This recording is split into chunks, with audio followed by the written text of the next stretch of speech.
Après avoir décoiffé les bobos fans d'art moderne en 2017 avec The Square, Ruben Östlund, le suédois, revient aujourd'hui avec The Triangle of Sadness, un film qui a pour but de critiquer notre société actuelle, donc au programme humour, vomi et encore du vomi.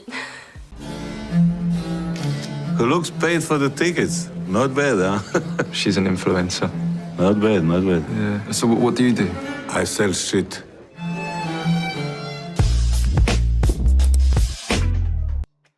Après avoir fait la Fashion Week, un couple d'influenceurs mannequins profitent de leur vie sur un petit yacht de luxe en faisant une croisière. Cette croisière, c'est pas une croisière quelconque, c'est vraiment une croisière entre riches sur un gros yacht. Donc la soirée du capitaine approche, mais celui-ci semble pas forcément intéressé à donner cette soirée, ne semble pas pour autant motivé à le faire. Cependant, tout l'équipage du yacht est vraiment aux petits soins jusqu'au moindre petit désir pour satisfaire cette clientèle là. Il y a beaucoup d'événements inattendus qui sont produits, beaucoup de choses qui s'enchaînent rapidement et qui donnera suite à des chapitres aussi crus que drôles, et vraiment ici le cynisme est poussé à son maximum entre humour, vomi, richesse, féminisme, vérité, société et autres multitudes de thèmes très justement et humoristiquement bien traités. Enfin, c'est vraiment traité de façon très intelligente, on ne tombe pas forcément dans le cliché, c'est bien tressé, ficelé, enfin ça donne vraiment une mosaïque d'émotions assez déjà d'une part contemporaine, d'une autre part véritable, pas cliché mais genre vraiment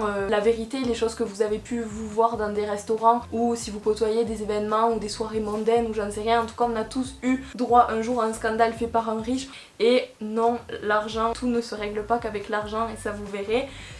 Clin d'œil sur un moment avec une Rolex, enfin bref, ce film est un bijou. The success of a luxury cruise, it mainly depends on you. Enjoy the moment. It's always, yes sir, yes ma'am. No. What? Everyone's equal. En tout cas, c'est vraiment un presque sans faute pour ce réalisateur là, parce que je trouve que la troisième partie est beaucoup trop longue. Il y a je crois la vie des personnages, 2 le yacht, et 3, ça je peux pas vous dire parce que ça vous spoilerait trop, mais je trouve que la troisième partie, il y a trop de longueur. Je crois qu'il veut pousser l'humour vraiment à son paroxysme, etc. Sauf que pour moi il l'avait déjà atteint, et là c'est juste en fait, le film il fait comme ça, pam, il redescend, enfin en fait c'est lourd, c'est long, mais après c'est pas non plus horrible, enfin le film il fait pas 4 heures non plus, la plupart des gens ont apprécié, c'est juste moi j'ai trouvé que c'était un petit peu trop long, alors que le film était en soi qualitatif, mais il n'y avait pas forcément besoin de faire tout ça. En tout cas, The Triangle of Sadness, ou Sans filtre en français, je sais pas comment les cinémas vont l'appeler, en tout cas pour nous à Cannes c'était The Triangle of Sadness, c'est vraiment une satire sur notre société avec un scénario très bien ficelé, avec des touches d'humour partout, de la créativité de partout, en fait il n'y a rien qui est laissé au hasard, que ce soit le nom des personnages, que ce soit l'ambiance, mais aussi juste le yacht, parce qu'en fait le yacht, je sais pas si vous savez, c'est vraiment un symbole du glamour américain, parce que je crois que c'est le milliardaire Osassis ou Osiris, je crois que c'est Osassis, les années 1950, qui a acheté une frégate militaire, je sais pas si vous vous rendez compte donc l'argent qu'il a eu, il a acheté une frégate militaire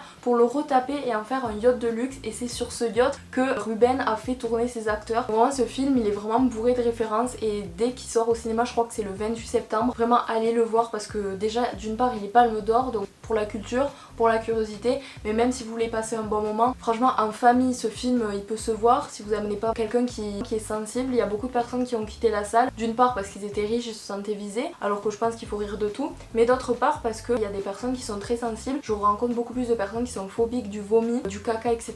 Donc c'est une scène majeure pour moi de ce film, la scène où il y a des chiottes qui débordent, il y a des gens qui vomissent, etc.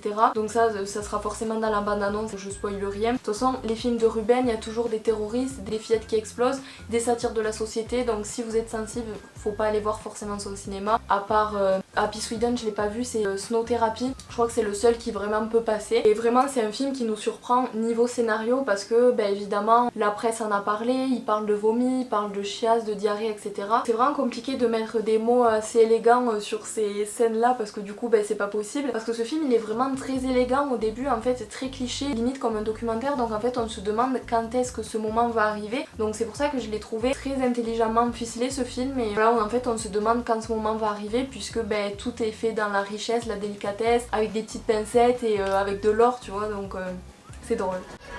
I'm not a fan of fine dining.